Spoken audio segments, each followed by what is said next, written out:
setelah pemerintah Indonesia memutuskan membangun ekonomi dari industri ekstraktif dan melakukan pembalakan terhadap hutan-hutan di Indonesia, tatanan ekosistem dan kultur di Indonesia ambruk.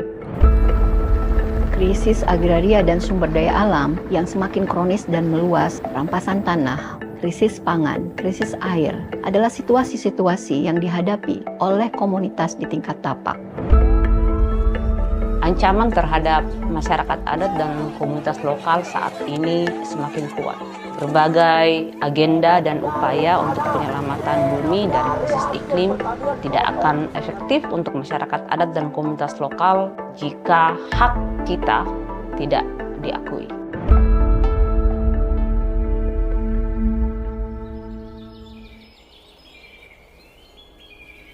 Masyarakat adat dan komunitas lokal secara global merupakan ujung tombak dan kontributor utama di dalam penyelamatan bumi.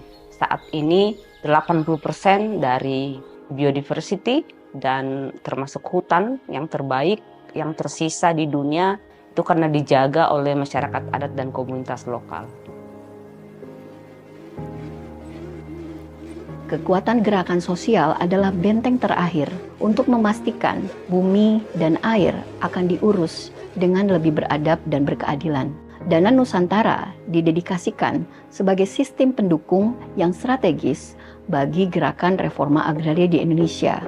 Misi utamanya adalah memperkuat organisasi-organisasi rakyat di tingkat kampung, perempuan dan kaum muda di pedesaan untuk memperjuangkan hak atas pangan, hak atas tanahnya, mendirikan pusat-pusat pendidikan dan sekolah-sekolah rakyat bagi perempuan dan kaum muda, termasuk mendorong inisiatif-inisiatif kolektif dalam bentuk model-model ekonomi berbasiskan kerakyatan dengan spirit solidaritas, gotong royong, dan berkelanjutan. Jika kemampuan masyarakat adat dan komunitas lokal ini didukung untuk tumbuh dan memperluas kemampuannya memulihkan lingkungan dan kemampuannya membangun ekonomi, maka dampak ekonominya bukan hanya bagi masyarakat adat dan komunitas lokal, tetapi bagi negara Indonesia dan juga bagi negara-negara lain di belahan dunia. Bukan hanya suplai pangan, tetapi penurunan emisi di muka bumi. Target kita 10 tahun ke depan adalah pemetaan wilayah adat, wilayah kelola rakyat, dan lokasi prioritas reforma agraria sebanyak 20 juta hektar. Kita akan melakukan restorasi dan rehabilitasi sebanyak 3,5 juta hektar dan usaha perlindungan pendaftaran wilayah adat dan wilayah kelola rakyat itu sebanyak 7,8 juta hektar. Kita juga akan memperbanyak dan memperkuat pusat-pusat pendidikan rakyat. Kita juga akan mengembangkan model produksi dan distribusi serta konsumsi yang adil dan lestari. Dana Nusantara juga akan kita sisihkan untuk menjangkau komunitas-komunitas yang saat ini belum bergabung dengan Aman, belum menjadi anggota KPA, dan belum menjadi dampingan Walhi. Dalam jangka panjang, komunitas-komunitas penerima dana dari Dana Nusantara akan mampu mendukung kota-kota terdekat. Dana Nusantara merupakan kolaborasi 3 organisasi, Aman, KPA, dan Walhi. Kita akan memastikan ada sebuah mekanisme yang sederhana, mekanisme yang efisien, efektif, tetapi akuntabel.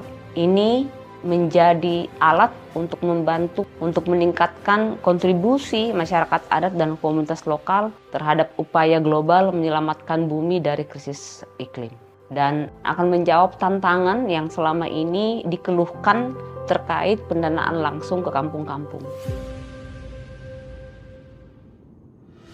Dengan Dana Nusantara ini bisa menolong kami masyarakat Terawai Pasar Seluma untuk melakukan perbaikan hutan adat Pasar Seluma. Walaupun ini penuh dengan perjuangan, tapi kami tidak akan menyerah sampai tanaman kami hidup, berkembang, walaupun ini masih banyak tantangannya.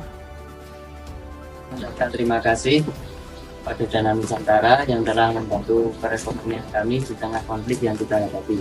Harapan kami semoga kami bisa mengembangkan ternak kambing ini tanpa harus merusak alam desa wadas. Hidup rakyat. Kami di komunitas adat Terlawi, khususnya perempuan dan pemuda adat, dengan hadirnya Dana Nusantara ini merasa terbantu karena dapat meningkatkan akses pasar sehingga terdapat peningkatan ekonomi bagi masyarakat adat di komunitas adat Terlawi. Salam Nusantara.